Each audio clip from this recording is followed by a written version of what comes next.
Good morning and a very warm welcome. Thank you for joining us today, everyone on LinkedIn, for what promises to be an exciting and insightful fireside chat today. We are thrilled to have with us Mr. Arjun Rastogi, co founder of Naagin. Arjun, alongside with his two friends, founded Naagin in 2019 with a passionate obsession to put Indian chilies and hot sauces on the world map. What started as a quest to perfect the hot sauces has now evolved into a rapidly growing brand known for its innovative products, commitment to quality, and deep roots in India's rich culinary heritage.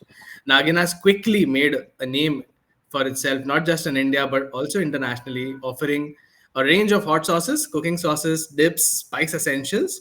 The brand prides itself in using real, fresh ingredients and premium Indian chilies sourced directly from the local farmers. Their mission is not just about making better tasting food, but about creating extraordinary culinary experiences that bring joy and flavor to everyday meals. Today, we'll be diving into the journey of Naagin, exploring the hot sauce segment, market opportunities, branding, distribution, and much more. We'll be getting insights into their product development, innovation processes, how they adapt to consumer feedback, their future plans, and a lot more. Also, to end with Arjun's advice for aspiring entrepreneurs. Without further ado, please join me in welcoming Mr. Arjun Rastogi. Arjun, tell us about Naagin in brief, and how it all started. Yeah, Amrit, thanks for having me. Obviously, this is awesome. A little bit more about um, how it started. I think this is like the most asked question is like, why did you name Nagin Nagin, and where did this come from? So there's two of my co-founders, Mikhail and Kshitij. There's three of us doing this. Mikhail and Kshitij actually went to high school together. Kshitij and myself were running a marketing agency prior to this. And Mikhail and myself had worked together from my previous agency and his pizza delivery chain way back in the day. So we had these funny little connections between us. Um, and so Kshitij and myself were looking to get into like a lot of food content. We love this show called Hot Ones in the US. Now it's known better as like First We Feast. But so it seems Kshitij. So I wasn't there for this for the beginning part, but like it seems Kshitij has a conversation with Mikhail at a party or like whenever they got together or something like that, and he's talking to him about food content because Mikhail's in the food business.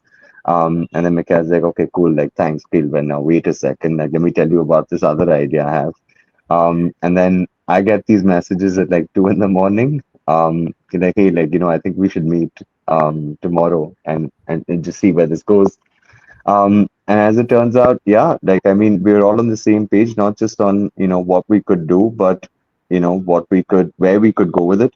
I think what's always exciting is not just like, do you have the same idea or like, can you all get on board with the same idea? I think it's also just like, what do you want to do with it? Like, because if everyone's got a different plan, or if they're not complementary, sometimes that can be a bit of a pain. But luckily, we all had like very different skills and stuff, and it just came together quite well. And we were able to bootstrap our way all the way through to like getting the product out there. Um, and yeah, like credit for the name, I guess we go to Mikhail. He actually so he was watching this Bangladesh cricket Where team did do like this a name Naga come from? dance. Naagin. Yeah, so he was watching this Bangladesh cricket team take like a hat trick or something and do like a Nagin dance, and then I guess being the person that he is, he just decided naginsauce.com is something that should exist. So he goes and buys the domain, and then this conversation didn't happen till like a year or two later. And then um so when we were talking the first time, he's just like, look, like I think I already have the name for the product and the company and all. We just like, really? This conversation's like 2 hours old. And he's just like, no, no, no, I think I've got this. And then he says Nagin. We're just like, hmm, I might need to sleep on this. And like, did. And honestly, like the next morning, he's just like, I can't think of anything better. Like, I mean, the sauce is gonna have some bite, like Saap Dasta hai. Like Nagin is a mood in this country. It's like a song, it's a dance, it's a movie, it's a TV show. It's like so much more. We say, okay, cool. Why can't it be a hot sauce? So yeah, and that's sort of how it came together, and then the rest is everything else. Yeah. The history part of it, yeah. Awesome, awesome. This is interesting, and but then tell us about a bit about the segment, right? Yeah. Why the hot So sauce segment, and the inspiration. I get the whole being in the food industry, but then specifically sauces, because ये ऐसी एक ऐसी चीज है कि हमेशा किसी के साथ जाती है, right? You're yeah, snacking, yeah. So yeah. your insights over there. Sure. So I think so. I'll speak for myself and my experiences. It was really easy for me to get on board with the idea, largely because I'm not a great cook. Like never have been. I've been a very functional cook person. Like I'm outstanding in that jugaad snacks at the midnight, area part of the day. But I'm not really like a talented cook or anything like that, like a chef of any kind. I would never use the word chef also like that, but but that doesn't mean I don't want great food. So I think the idea is, if I don't want to put in the effort, I should still be able to have really good food that's like versatile and not have like this in-depth knowledge of something, to put it together. And yeah, I think that's something that I related to. So when I was in college, we basically lived on okay, I had a pretty bad diet of like bread, eggs, cheese, and noodles, and largely, and then a lot of what you did was where you got the flavor from because you're not talented at cooking is just like a series of sauces. So I became really dependent on a whole bunch of these with my college roommates at the time, and and the love for hot sauce just came from there. And then the opportunity to do an Indian hot sauce later in life, like, was just too great, an opportunity to pass up. I'd largely been doing service business prior to this, but I think what's really exciting is that all of us had our own story with hot sauce. All of us had our own love for it in its own way. And, like chutneys are best had fresh and they have like this sort of like few days shelf life. You got to make it every day at home. Achar is obviously outstanding, and God knows how many centuries we've been having it in this country, and it's got its place in people's hearts forever. But it's also like not the most versatile, right? Like, I mean, in the sense that there's a few things that you can't imagine without it, but there's a million that you would never think about putting it on. Like, I can't imagine, yeah, like an achar pizza, like a achar burger just sounds, something sounds wrong there, So, Let's not um, go there. yeah, let's not go there. So I think the idea was like, let's come up with something that is both delicious, it's versatile, it's got a decent shelf life, and and it's got something that people love in India, which is it's got that little spice, it's got that little kick. Um, and that's sort of like where this came from. It also comes from like a belief that like a lot of trends sometimes come here late, or like sometimes we like figure out a couple of things that are awesome worldwide, but it comes to India like just a little later. And we just looked around and said, look, like there's a million things everyone's already done. Let's not be the guys that make something that everyone is already making. Like if we're gonna do something, let's do something a little different. Let's not make products that we know. Like so, we'd go to the grocery store. It's the same six companies making the same six products in maybe slightly different packaging and colors, and he Yeah. said, "Look, like that's pretty tragic. Like let's try and make something we know people or we think people will love, rather than just what we think they will buy." And I think that was the idea of going with unique flavors as opposed to like your classic sort of tandoori sauce or something like that. Like he said, let's make something that we think that people are absolutely going to love, and yeah, so far so good, no complaints. So when the whole idea of where it all started, it's great, and it's really it's a bold move to give this name Naagin to it. But obviously the brand is funded. We talk about the market opportunity. um, Give us some idea about with specifically with respect to the hot sauce segment in India. We are a Nagin is a global brand today. It's touching more than 7 countries. But then, what was the market opportunity back then when you guys started?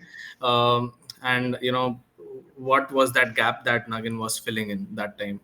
Achar chutney के बीच में it's something more modern, more more staying for a longer period of time more than chutney. But then yeah, globally and from India's perspective, market size? Yeah, so India is the largest consumer and exporter of chilies worldwide. That's, but we've never had a hot sauce that's like, up there. We do a lot of this like sasta green chili sauce, red chili sauce. Like if it works for you, it works for you, that's great. But it's not necessarily the most exciting product in the world. Like I mean, it's in many people's experiences something that comes into the house. One day you decide to use it, you find out it expired 2 months ago, you throw it away, and then within 24 hours someone's got a new set in. Like there's no joy to that. Also, like there's no joy to eating a product where the flavor is defined by a color. Like what is the flavor of this? Like, so we just said, look, like there's tremendous opportunity to reframe what a chili sauce could be. It can be really different. It doesn't have to just be pepper, vinegar, water. With all due respect to Tabasco, which is not that much. It is just like just pepper, vinegar, water, sort of like, product, and it's not the most complex. Like Indian food is completely different from food like in many parts of the world. Like it has so much going on in it. Like there's so much complexity to it. So either you have to contrast it with like something strikingly different, or you have to add like a similarly complex item to it where it just goes together somehow. So we picked like, this lovely mix of like a complex flavor that just comes together. It's like thick, it's like rich textured, and it just goes well with a multitude of like Indian cuisines. And I think that's what was the difference. Earlier, it used to just be a way to get spice. Now we're trying to make this like spice and flavor. And I think that's something that we've never, wanted to shy away from. Is flavor is a key part of this because spice is the easy part. Just like you just add more chilies, I guess. But making it work together in a way that's like super versatile and like friendly to Indian eating habits. I think is something that was very underserved. Like Ching's is great in the sense that like it has that Szechuan sort of flavor that people have sort of gravitated towards. But that's not really Chinese. It's like an Indian version of Chinese, and that's why it works better almost. So Sriracha is not as popular as Szechuan for exactly that reason. And we just figured that there's something to pick up over there because an Indianized version of a global favorite has a lot of room in this country. We literally do that all the time with everything. We keep making an Indianized pizza, there's Indianized burgers, there's Indianized pastas, for every major MNC that's ever come into this country has ever had to like, they've had to Indianize what they're doing just that little bit. Like I'm pretty sure paneer burgers is not like, a staple. Like so I think the idea was let's make something that works for us, something for the modern Indian consumer, for the Indian taste palette, as opposed to mixing and matching just because wo hai, market mein. Um, Yes. yeah, Awesome. We all know and love the way how the products taste, but not only that, we really love the way the brand comes across, right? So because thanks to the name, the recall value is very high. So tell us about the branding for Nagin, right? What elements of the Indian culture, the culinary heritage was incorporated, या वो पूरा branding set करने के time the identity and everything क्या ध्यान में रखा गया था? yeah. So I think one of the things that we wanted to kind of focus on, right at the beginning, we had just hot sauce. We hadn't yet kind of expanded into a few sort of pantry products that we have now. So then we just wanted to hero Indian chilies. Like I think the thesis in our heads was like, people know chipotle, harissa, habanero, peri peri, jalapeno, but like, why don't we know lavangi, sankeshwari, vyagi, guntur? Like, I mean, I mean, is it just because the name doesn't sound sexy? Like, that's a terrible reason not to love an amazing product. Like, there's some amazing chilies up in the Northeast also. And I think what we wanted to do was just bring a little more love, to Indian chilies. So we made that's one of the things that we really wanted to highlight. It's like where the chili, like what is the chili and where did it come from? So each of our four sauces have the chilies coming from different places, and we've done like a little highlight of the state and like a little fact about it on the bottle also. But the idea was that we just wanted to bring a little more awareness and a little more gravitas to the awesomeness of Indian chilies and Indian ingredients. I mean, you probably don't get to export it more than anything else, more than anyone else in the world unless it's good. And it should have a little more branding to it, we just thought. So we said, let's make this fun. We're not selling medical equipment, it's hot sauce, like we can have some fun. It's food should be fun. Yeah. Every human's literally forced into it 3 times a day. You might as well enjoy it. So we said, look, like let's treat customers like they're smart, because they are. And we don't have to do everything the way it has always been done just because that was the way it was done. You can try and do a little, couple of little different things here. So you'll notice that there's like a bird on each of the labels. So that's the bird that actually eats each of the chilies that actually goes into the product. Now, why the bird is like this, if we have time, I'll get into it, but there's like a really fun evolutionary story to why birds and chilies go together really well. Yes, yes. I think it's an interesting story, and love the way how the inspiration has been taken from this. Going back, taking the conversation back to the product, the actual. So just while the five sauces I have personally experienced, thanks to you, the ones we love. Tell us about the other products that you all have, maybe not at the B2C space, and but maybe in the B2B. What are the other products that you all do? So actually B2B is really interesting because like restaurants and delivery kitchens all over the country have very specific requirements sometimes. Sometimes it's like so everything is in service of the customer. And I think that's something that's really important to know. Like if I make their customer happy, I make them happy, right? So I think the idea is whatever, if their customer has a specific understanding of a specific flavor, then I need to try and match it. And if they're looking to give something innovative, something different, something awesome to their customer, then I get to play around, in like a much bigger toolbox. So the idea is we have our regular sauces that go out to, our restaurant partners, but every now and then, we're happy to build out a custom sauce just for somebody. Naturally, some of the back end economics have to work out for it. But apart from that, yeah, like it's really exciting for us. It gives us the opportunity to expand our range, and it allows us to give something very specific, that our clients want. And a lot of that is driven by what customers want from them. They get a lot of requests for like, hey, I need to get something spicy on the menu. And I'm, it's we're excited that we're one of the first people they call. Particularly like sandwiches, burgers, cafes, restaurant, pizza chains. Like if you're into like snacking fast food, there's a very natural fit. There's a fit in like a whole bunch of other ways too, but this is like it's the easy connect. Yeah. So yeah, like I think the idea is to just make something that their customer will love. And once the chef gives it a go ahead, that's it. He's the boss, right? Like he decides what makes it to his menu and what doesn't. And the chef is the man. Awesome. I think there are some bragworthy names in the kind of restaurants or brands we work with, right? As Naagin. So Mm. I think tell us more about these brands, and I think it'll be a sort of a revelation for us that, oh, we have already had this. So I'll try and share a couple that I'm not sure how many of these I'm not allowed to share, but I'll just share what I can 100% for sure.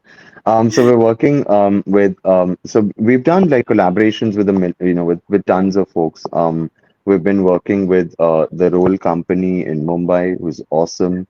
I think my co-founder Mikhail also has like a role in his name over there. I think everyone should try it out. It's actually really good. Like I don't know if I'd ever think of the combination myself, but now I can't unthink it. It's excellent. And then we've done collaborations with Nino Burgers, we've also done it with Burgerama. We're working with Nino and yeah, I've already said Francesco. We've done Big Smokin' Burgers. We've done something with a shawarma company. We've done it with fries people. Like there's someone in Kerala, wanted to make the world's spiciest vada pav, so we did that with them. And it's been really exciting right now. In fact, we have something going on with Hitchki.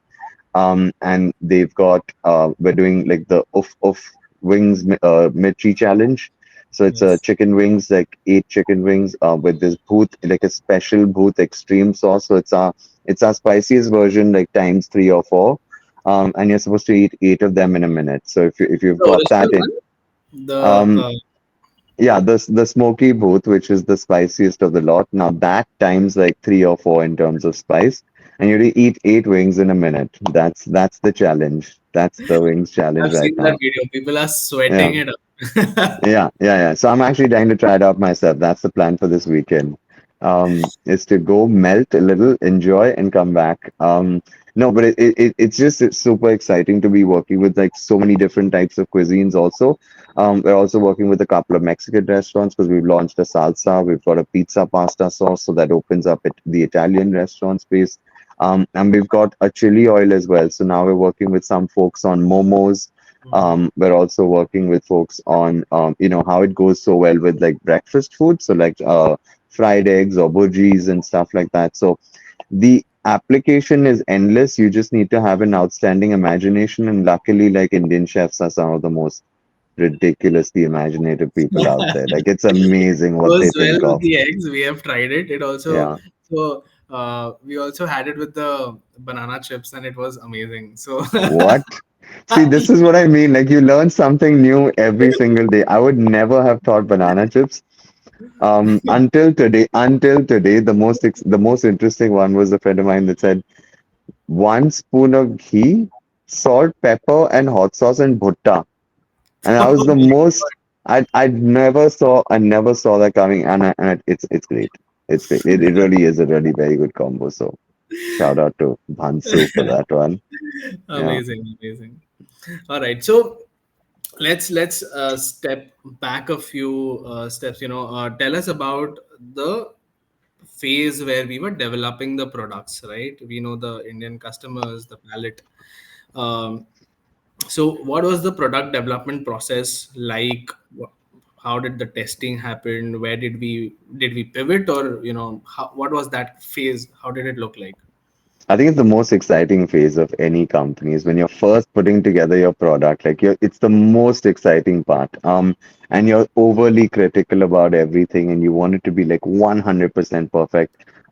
So because my co-founder has been in the food business for like a decade at the time, he had the whole kitchen set up and everything.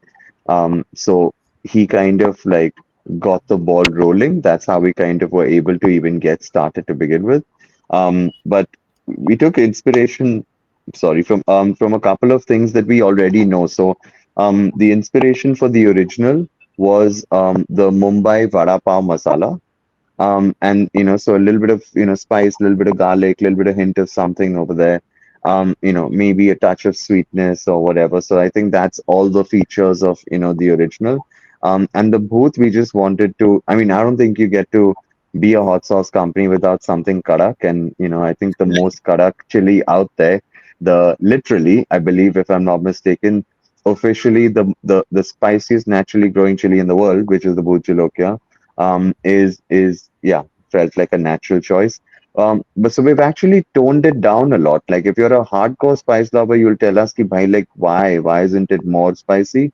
But there's a lot of people who are on the lower spice level that just say, what's wrong with you? Who's gonna eat this? So like you can't please everyone all the time, I think is what we learned. But we decided to go with the spice level that we thought is somewhat accessible for those who are not obsessed with spice, but yet not disappointing for someone who is like, maybe some masochistic pleasure with, with obscene levels of spice. So I think the idea was to come up with that just the right balance over there. But the original, the idea was family friendly. It has to be a flavor people sort of recognize, or like can identify with. So a lot of the flavors you'll try it, and you might have had a something like this at some point of time in your past. Like someone has made something quite like it. So a lot of the flavors are reminiscent of like something that you might have an association with like nostalgically. But the idea was to definitely come up with unique flavors. So we wanted to have a smoky touch to the booth sauce, so it kind of became like the smoky booth flavor. And the original, we just wanted to call it the original just because it was our first. It's the one that we think is the most, accessible spice level. Ages 8 to 80 can have it, like so. Um, yeah, we just wanted to come up with something that we thought, and we did a million trials. Like, okay, that's a lie, but literally no jokes, over 200 trials. And this is what I meant by, like, it's the funnest phase, but it's also crazy. We did literally more than 200 trials in like multiple bottle types until we said, look, this is the one. And Tell, so tell often you, us about the yeah. most hilarious or the most, the reactions I want to know. Maybe the friends who have friends or family who are not having that kind of appetite for spicy stuff. Maybe from them, what is the most hilarious responses from them? Oh, I think it's just the hiccups. Like, it's always the hiccups. Like, whoever tries the first time just instantly starts hiccuping. It's amazing. It just like makes me crack up. But yeah, like, I mean, yeah, I'm sure this is obvious. But like, my dad is like, getting up there now, and like spices something he'll touch once in a while, and it's not really his day-to-day go-to like it is for me. And then, so for him, it's just like I haven't fully tried all your products or appreciated them because I can't. Because like and but your company is also called Naagin. Like, are you sure you know what you're doing? Like, so that was one of the fun conversations from, like, 5, 6 years ago. But yeah, like, I mean, I think what's awesome is that, there's so much faith and there's so much support that comes from family. And this is like one of the most underrated things for, I think, any founder, and I'm sure any founder out there will agree, is you literally need one or two of your friends to be like, look, I hope you know you're batshit crazy and like you shouldn't do this. You need one or two of them. And you also need the rest who are just gonna be like, just go fly, guys. Like, I mean, see what happens. Like, you won't know till you find out. Like, and then you have family support that's just like, I got your back. And like, you need that mix of emotions and support, and but healthy skepticism coming from the right places. And the reason I bring this up is the people who love you most are going to give you the most brutal feedback, whether you like it or not. You just have to accept it's their truth. And sometimes their feedback, especially on product development, is the best because they're not going to tell you what they think you want to hear. They're going to tell you what they think you need to hear. And that's really exciting through any product development process because at the core of it, we're not making it for us, we're making it for the public.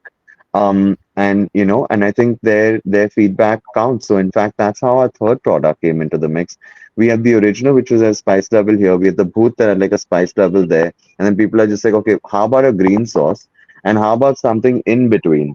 Because some people don't want to go all the way down or all the way up in spice level. So um, literally as a result of customers saying, I want a green sauce and I want it to be in between is why the Kanta bomb was made. And it's exactly in between in terms of like spice level as well. So I would go so far as to say that is among the most amazing things anyone can do is respond to customer feedback. Just know that you're never going to please everyone all the time, and you have to get over it. Like, one or two comments are going to be hurtful. Like, you're going to see them, and they're going to be a little hurtful.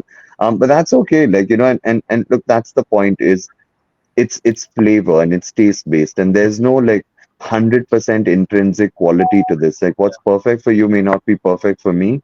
And but there is usually a through line of what is good is good.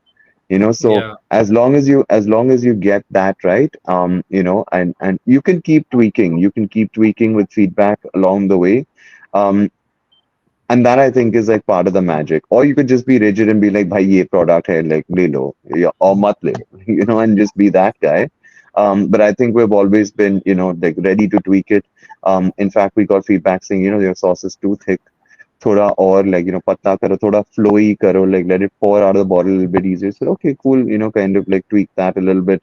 At the salsa, testing phase, for example, some folks said, it's not chunky enough.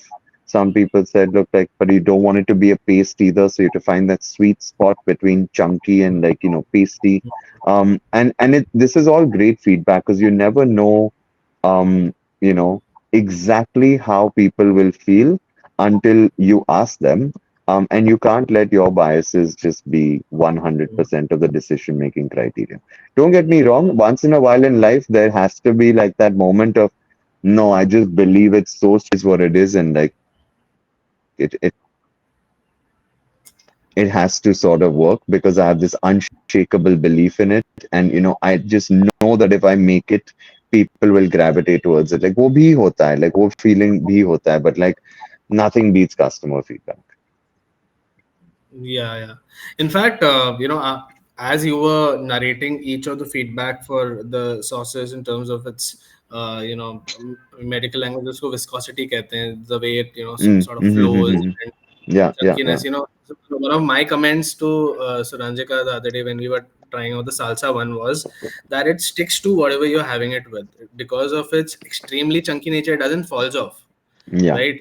So I really appreciate, and I think it's a point of inspiration for all our viewers, the entrepreneurs who are building, that customer feedback can actually define success for you. And we know we have that kind of conviction in what we are doing, but then ultimately what we are doing is for the customers. So all years to that, really appreciate this particular conversation that we had. All right, so moving ahead to the distribution bit, right? So Hmm. scaling Nagin, both in India and internationally, what has been your approach? And talking about international distribution, what are the challenges you all have faced? Sure. So a little bit of our approach has been informed by, what has been happening in the world around us. Like we literally got the ball rolling like 2 months before the pandemic started. So by default, we had to become like a very digital heavy company. You said something really interesting at the start of this conversation where you said it's like a pairing product, and you're 100% right, right? Like, I mean, you don't just like chug sauce all by itself. So it has to be eaten with something. And if people have never tried it and now you can't go into stores and everyone's just sitting at home, like how do you kind of get people to appreciate, the awesomeness of what the product could bring to their life, or not, but like, you want to be optimistic, and and so we decided to get a little creative with marketing, and try and make that, something that, works in our favor. But also at the same time, I think we were really mindful that at some point you gotta, go offline as well. Like, working with the Horeca community in general, and for anyone who doesn't know the term, it's like a hotel, restaurants, and caterers. But it I think that's a lot of ratification comes from there, because the person that approves the product is the chef. And if the chef's okay with my product, I think I can, like, sleep well at night knowing that more often than not, the average consumer would love it too. Like, so that's something that it's as much about getting it out there, growing the business, getting people to try it, and also in its own way, like a ratification that you're on the right track. Um, like, 5 years ago, I think everyone was on this like e-commerce wave in such a way that, like, if you said the word retail, they'd be like, why are you building like a company for 1980s, bro? Like, and it's just like, no, but there's still a million people that shop in retail. And today, now that, CAC's been rising nonstop over the last couple of years, and I'm sure all the founders will agree that's not ideal. So, there's been a movement towards retail, and it's not that retail suddenly became cool today and wasn't 5 years ago, and it's not that e-commerce was like, all of it has always been relevant, and instead of looking at them as like competing, they can actually really support each other. You mentioned that like Nagin's got like the type of name that has like a recall to it because it's like little quirky. But people will see an ad but maybe not buy it, and then they'll just like come across it in a store and be like, oh wow, like that. This is that thing that I saw, an ad for. And that has such a good, sort of there's a compatibility, and like, they work with each other rather than against each other when it's going well. But you just have to know the nature of the beast. And I think what I mean by that is just, what are you signing up for? They will both have different payment periods. They'll have different models. They'll have different, like, ads is a thing in one place. Maybe point of sale marketing is in another. You can do trials in one place. You can't in the other. There's the retention marketing you can do in one, but you can't in the other. You could just know all the things that come with the choices you're making. And I think any channel can work if you do it like whole and soul. But omni-channel is definitely, it has a lot of merit, in the sense that, especially because it's a tangible product and you have to try it, and because it's a pairing product, you have to get yourself out there. So for us, it was a no-brainer. Like, e-commerce is definitely, the fastest growing, sort of like maybe channel nationwide. Particularly quick commerce has really captured the imagination of everyone in this country. Just pure convenience is hard to beat. But retail and Horeca is so, like, there's a touch and feel, there's like a tasting element to it that you just can't replace. Like, there's an experiential bit that you just can't replace. So, I mean, within the resources available to each person, I would say you should definitely try and explore it if you can. And if you can't, just stick to your strengths until the day that you can. But like, omni-channel definitely has a ton of merit. And with regards to like export, I think it's the usual suspects. You got to get really good at logistics. You have to really understand your pack sizes. You have to figure that out really early. Um, you have to trust your partner on the opposite side, because there's limited you can do, backseat driving from here. So there's a little bit of element of luck. Sometimes you hit the jackpot. It's like a perfect sort of like partner, and they work the right way, and they understand your product, and they know how to sell it, and they pick the right stores. And there's so much art, to it. Maybe it's a science to some people at this point, but like, there's an art to understanding what product works perfectly for whom and in what way to position it. And the best partners typically get those. So I think it's a little bit of trial and error, and a lot of, call it dating. You got to have that conversation, see how it's going, see if you see things the same way. And like, when all of it comes together, it can be really, really positive. And when it doesn't, like, you can definitely feel, like, underwhelmed, because it's just that feeling of like slight little helplessness, or there's nothing you can really affect outcomes with. So I think the idea is to not is to accept that you're going to have some really good ones and some like less than good ones.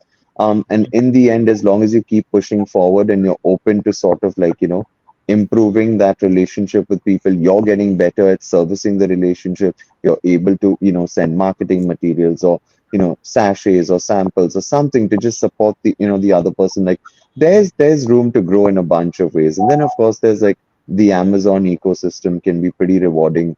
I'm sure everyone's heard of, the Vadam story and how fantastic that's been, particularly with how they've grown in the US. So I mean, there's a million things opening up today that were never there before. When we launched, the QCOM didn't exist, and it just sort of like took off after that. And I think the way the ecosystem has come together over the last few years has been pretty crazy. Like, I mean, between logistics, tech, even dashboards, or like ERPs, from logistics to supply chain, like, everything is it's so trackable. There's so many companies servicing it. There's so many people in need of the services. So it's easier to go from, like, zero to 100, today, at least tool wise, than it was. But on the flip side of that, everyone now has those same advantages. So how good are you at like really utilizing it, will come down to, and I guess like how good are you at change, really, is what it Yeah. comes down to. Like, but yeah. So, talking about international markets, the our products being the products for the Indian palates, right?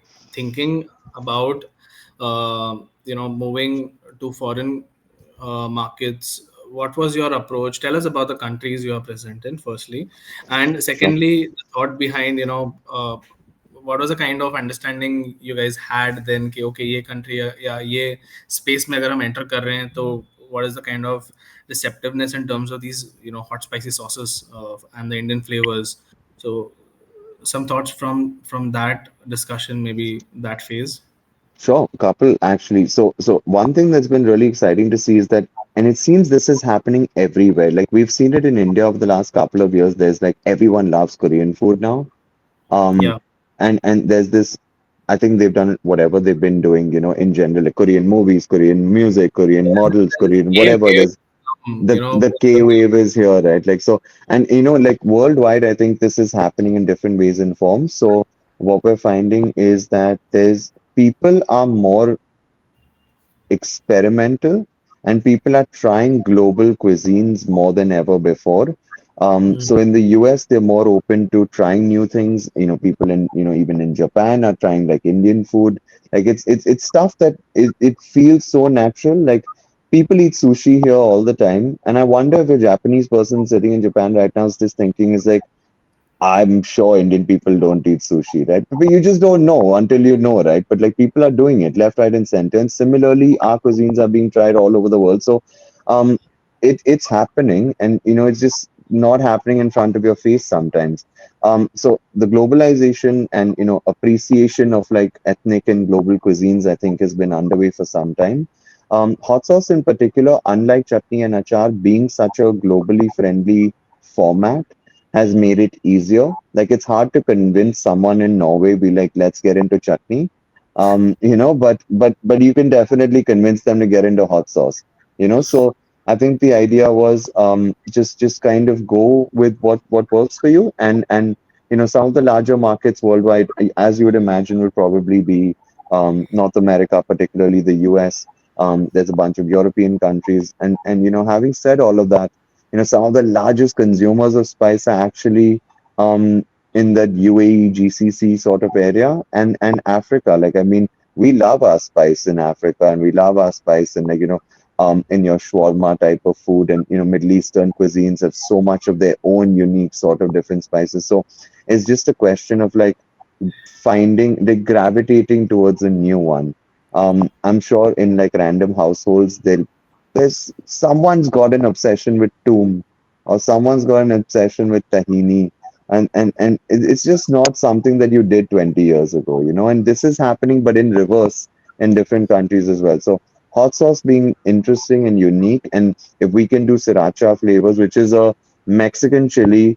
So let's just get this straight. Like it's a Vietnamese person with a Thai name with Mexican chilies grown in America selling all over the world, right? Like that's what sriracha is. Like, and that's what is that? Like, so yeah, there's scope for it. If you can get it out there. Like classic Dikha to Bika, but like global scale maybe yeah. is the way to go. Yeah. Awesome, awesome. I think we earlier discussed about the cool collaborations, but then uh, let us spend some time on what's next for Nagin, what's coming up, and what are the collaborations we have in place. Anything that you are excited about? Yeah, absolutely. So, we just did a small soft launch for something I'm super excited about. I'll leave this to the folks who have been a lot more involved to break the news a little bit more on LinkedIn or whatever later. But we've got some really exciting partnerships coming up in the future. We're going to be looking to go pan India with one of our upcoming partners, which is super exciting. And and like we got a chance to touch on the Wings challenge earlier. That's like super fun because I've been waiting to do like the Bhoot extreme version, of the challenge. We also did a really fun one before with a company called Two Yum. They make, they've got these awesome chips that they made. They want to do something spicy. We had a conversation about it, and they kind of use so we've used the smoky booth as the flavor inspiration to make the flavor for their booth chips. And it's been, I think you'll find it on a lot of platforms, a lot of like local Kirana stores. But that was a really fun one because it's chips. It's not something we, you don't really set out a mission to do this.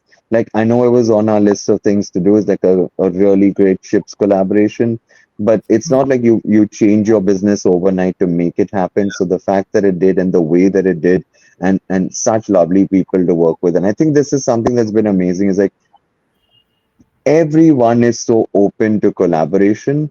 And Yeah. I don't know if this was as much of a thing prior to COVID, but just something happened during COVID where everyone realized that like look, you've got an audience, I've got an audience, like, and why don't we just do something together? Like, like people just realize that we can help each other a little bit more. Maybe I'm overselling this point, but like, and people have always been open to collaborations, but it just feels like I'm seeing so much more. And we've just had such a good time, talking to people. And we've got so many more. We've got one with a clothing brand coming up later in the year. And there's a few more slightly out there ones. And when it comes to product development, it takes a little time, so I don't have a timeline. But there's multiple collaborations coming up, and this will be a really fun year. Absolutely, I agree with it. Right, we are building a community of entrepreneurs, and collaboration is the center of conversation. A lot of brands from our community, TapstartX community, we have seen them together, again in an autonomous way. Obviously, doing a lot of campaigns together, having specially curated collection on their the D2C Yeah, brands. Yes, you know it's more visible, I think, now. It has been around maybe, but then the way it was leveraged during the COVID, and to सब घर पे थे अपने, and yeah. मिल नहीं पा रहे, तो I think वो कोलैबोरेटिव स्पिरिट ज्यादा जाग उठी लोगों की, and I think this is happening Yeah. across. Also, like, because online has become so much more of a thing, like e-commerce and just being online, D2C has become a thing. It's become easier to do it online than it would be to say get a retail, the collaboration product out in retail. So that definitely helps. But also, I think it's this generation, like this current generation of people who are like starting companies, growing companies, trying to do stuff is a lot more open to figuring this Yeah. stuff out and like seeing what we can do here. So all of this helps, like from the Yes, yes, ecosystem to people, absolutely. like I yeah, agree. yeah, The whole thought process of coexisting, and there's this thing there with this generation, and in fact the newer generation that is coming. The kind of the way they think, the way they approach situations. It's more collaborative in nature. Even if we don't talk about business, mm, हमारे generation या हमारे पहले competition ज्यादा हुआ करता था, even in the yeah. Daily conversations, Everything right? was a zero sum game, right? Some game theory was going on all the time. Like if you win, I must lose. Like, but there's a lot more of a let's both win mentality today. And that is exactly the way to do a partnership, like of any kind. Like it doesn't matter who wins more, as long as you're both winning, because would you rather not win?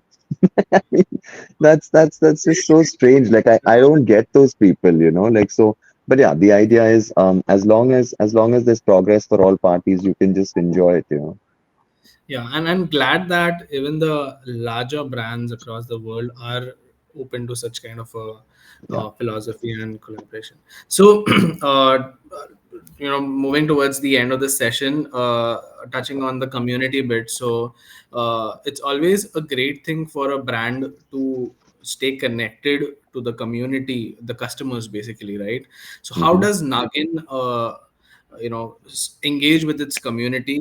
Any initiatives or anything that you can tell us about that entrepreneurs can take away as an inspiration of how brands can stay connected with their community members or the customers per se, and drive all the kind of feedback, all the kind of even the good stuff, right? Yeah, That yeah, yeah. business. Yeah. I mean, the low-hanging fruit is, of course, WhatsApp groups and, say social media in general. But I think there's a healthy element of doing this on like an account level or just like a part of your way of doing things. Like if you call customers every now and then, just be like, hey, how are you doing? Like how's things going? What's the feedback been? Is everyone happy? Is everything cool? And maybe this is like on a B2B level, it's a little more casual, it's a little easier. But on a B2C level, like I mean, I think people are also happy to give you a few minutes of their time to give you some feedback. Every now and then you will have the person be like, "Bhai, I don't want to chat with you right now." Like, fair enough, like I mean, you do you. But every now and then someone will give you an insight, or they just sort of tell you like, "Hey, like this is what the experience was," or like, um, you know, so we've been taking a lot of that feedback into and really like so it started from I want to get feedback because I want to improve, but how do I improve until someone tells me what I need to improve? And it could be anything from like how you pack your products when you're sending it. It could be some, like say if you made a purchase, can you have your automation workflow sending out like a how to use the product or something like that. There's so many layers and levels to which you can kind of like engage with people. But I think at the core of it, what people want to know is that you care, and when you show that you do, like there's a good response. And that principle is probably applicable to everyday life, but definitely in business for B2C and B2B. That's for sure. Lovely, lovely. And as we conclude, we'll be opening to a couple of questions from the community that the members have shared, the entrepreneurs have shared. But before we head to that, you know, what advice would you give to the aspiring entrepreneurs or entrepreneurs already in that space of food and beverage industry? Any heads up, any pitfalls, or maybe anything that you have learned? A couple of things. Um, I mean, where to begin? Like, I feel like I'm just all I've been doing is learning only nonstop for the last 5 years. But yeah, like I mean, I think the idea is to just understand what goes into each channel. I think that's probably one of the first best things you can do for yourself. Like it in the early days is just appreciating what it takes to grow a channel. Like there's certain things that like you can know the theory, but you won't know the nuances or the finer points of how it works until you talk to a million people or you do it yourself or both. And there's so many folks who are happy to help. I would say just say like talk to a ton of people. There's so much to learn. There's so much wealth of experience out there, and people are happy to share it also. So be a sponge, I suppose, and like figure out learn from someone else's mistake. Why do you have to do it yourself? Where you can avoid it. But apart from that, I'd say just be like super tight on, just be really smart with forecasting and like, operational efficiency and stuff like that. It allows you to take a couple more, punts, if you will, on growth activities then in that case. It just gives you that little bit of extra wiggle room. So and God knows everybody needs a little bit of that. So how much ever you have thoda or ho sakta tha, like every single time. So like earn it in some places so that you can use it in others. Like it's always a give and take. And just try and be thrifty, I suppose. And collaboration is one great way to do that. And one of the strongest ways of creating that share of voice, getting into the newer network of people. And uh, so I have a question from the community that Hmm. I'd like to take up. um, how to create a cost effective sustainable procurement cycle. Okay. So is this in general or like food specific? So it's from Shailaja. She is Okay, into the e-commerce slash quick commerce gotcha. space. Yeah. Okay. So I think there's two, three elements to this. Maybe so on one hand, you got to make sure that the quality is the same or it's like, passes your quality checks. So if you've got a really robust QA/QC system, or at least you know exactly what you're looking for and you're super particular about it, that really helps. Because at the end of the day, like your product is going to be a reflection of what goes into it. Here we are super particular about like ingredients. Like we've had this philosophy from day one, like good ingredients make great food. And because we feel so strongly about that, QA/QC is one of those things that we, really put a lot of attention to.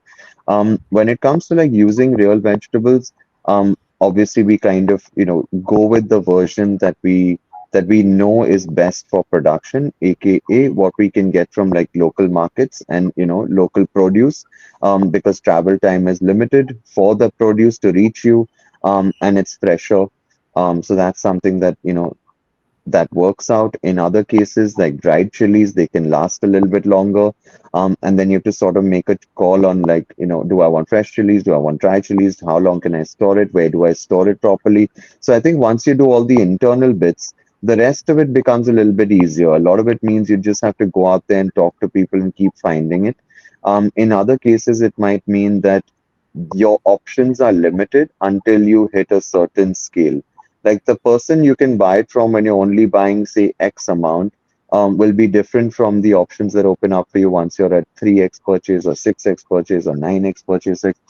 So as long as you're continuing to keep looking, you will eventually find that every now and then you will either get better quality for the same price or you'll get better prices. So think like the idea is to not just be like, hey, I've got one guy and I'm just going to stick with them forever, which is fair enough. And like, don't get me wrong, I'm all for supporting your partners and long-term partnerships, but you are running a business after all, and if nothing else you should know what else is out there.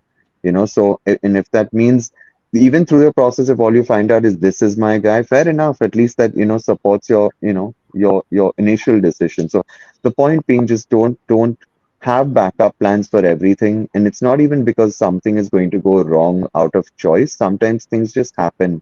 So have a backup plan for everything. Do not compromise on the way you're doing things. And above all, obviously, don't just, unless your product obviously requires exactly what I'm saying not to do, definitely don't just go with whatever the guy has. Like, what is available is not usually the greatest way to do it. Like, what do you want? Go find that. It might be a little more painful in the short term, but if you believe it's going to make your product better, like, absolutely go do it. And what this has materialized for us over time is that we're now working more closely with like farming cooperatives than before. And our long-term goal has always been to get as close to the farmer, maybe even directly with the farmer, as we possibly can. And the logic is the same. It's just like better prices for them, better prices for us, maybe along the way, like less middlemen, and just like everybody benefits when you're able to do that. But to be honest, like that's something that takes a little bit of time. Hmm. Right. Thank you so much. There's another question from the community from Ratindra. Talks about uh, your journey in solving the sales channel. How did you crack the sales channel while we are a brand beyond India and in India? But when you got started, how did you approach your sales channels and getting those things in place? So I think most of it started off with like what are our best skills, and then what is the right market for our product. Like sometimes certain products aren't really conducive to certain sales channels. Or you might have like a really large amount of competition for one channel, but maybe not for another. Like I'm sure there's a like I don't know this to be true. I'll just give an example though. Like maybe like if you're trying to get into like whole spices, there's a great market in B2C, but you find it hard to penetrate in B2B. Like that can happen sometimes. But that doesn't mean it's off forever. It just means that you have to grow to the point where B2B is happy to like, accept you as an amazing option on par with what they've already been doing for X amount of time. So sometimes it's a brand building solution that just opens up the same conversation again that didn't work out before. But oftentimes it comes down to like just go with what you're great at. Like if you're really good at online and e-commerce, like do that really well and maybe develop your other skills along the way. But if retail is your bread and butter and you have like a background in FMCG or something like that, I mean, by all means, go make that work for you. So use your strengths, I suppose. But the I don't know if there's like a really quick, short, easy answer to that question, but I think the idea is certain products have and work better on certain channels. Um, and certain products just don't. Like, I mean, and you have to just be able to understand where the market is for your product. And a great barometer is usually how you sort of behave yourself. Like, there's some things like shoes, for example. I don't know if there's a lot of people that just go buy shoes for fun. I'm sure there are. People, don't kill me. Please don't kill me for saying that. But like, um, I'm the type of person that's just like, I need shoes, let's go buy shoes. And like whatever options are available to me in that 15-day period is what I'll consider, and then my new shoes are in. So it doesn't matter what you do for me for 350 days in the year. It just matters that you're available in that 10-day period. Right? Yet everything you did over 350 days is probably what's making me think, what should I do when the moment comes to buy this? So I think the idea is you don't even know sometimes the value of the work that you do. and it may come back in a way that's like not trackable. Like last click attribution is amazing when you're doing like performance ads, but sometimes you don't know, what the genesis of a idea or a love or an affinity for a product came from for a customer. And if you just keep doing enough of the right, I know this is like one of those tipping point sort of comments, and it's very cliche and all, but I do believe that it's true. Like if you keep doing enough of the right things for long enough, like eventually you're going to see, the fruits of that, in different ways. Yeah. I totally agree to that. I think there's a lot of golden nuggets from this conversation that we are going to have to sort of slice this conversation and put up for the community throughout the coming weeks ahead. Before we wrap up, what are your thoughts about TapstartX, the community, and at large the need of the community hood around the startup space? Oh, absolutely amazing. I'm just say this, like, I don't know how many, okay, I have a pet peeve about how people just only talk about how great entrepreneurship is. Like in the media, I mean, like it's very glamorized, like, but I think anyone who's been a founder knows that the sorrows are as many as the smiles, like on a day-to-day basis. Like, and like a lot of your job is like, we're all firemen in a sense. Like someone else is doing like some of the joyous stuff, and you're putting out fires half the day, like, in some way or form, real or perceived fires, right? Like, so I think the idea is, it's one part yellow pages, like thanks for the, for the reference. It's one part like therapy, like, oh, thank God someone else is dying just like me, and there's so much to learn also. It's a really like supportive, sort of community. So I think the idea is, the more you can kind of put yourself out there and things like this, the better. And then like I'd speak for myself, like I love being, around, in and around folks who kind of like get the same, kind of um choices that you've made. And you guys are like among the easiest people to talk to, and that helps. I think this is what keeps us going, Arjun. On a Saturday morning, coming together for this session and sharing your wisdom, your experiences, in building Naagin. This truly sort of helps us continue doing all the things that we do for the community, and also keeps us going in terms of sort of building a supportive space for entrepreneurs, and what we are building basically a digital first networking platform for entrepreneurs. So on behalf of the entire community, Arjun, thank you so much for doing this session with us today, and we really look forward to having more such sessions with you, that some where we get a chance to dive deeper into the specifics of Nagin, and maybe learn more, know more, and yeah, cheers to that. Thank you so much. Thank you. You're far too kind. And yeah, looking forward to it. Every year I'm surprised at how much dumber I was the year before. So yeah, the opportunity to connect again in the future, I'm sure will be very different, in the kind of stuff we talk about, but that would be fantastic too. But thank you. Really appreciate it. That's pretty much all of us. Thank you. Thank you so much. It was lovely talking to you. Until next time, Appreciate thank it. you. Have a great weekend. Thank you, everyone on You LinkedIn. too. Once again, a shout out to Suranjika for putting this all up. Thank you so much. To more sessions. Thanks, Aranjika. You're awesome. Appreciate it. Thank you. Thank you. Bye Chalo. bye. Bye, guys.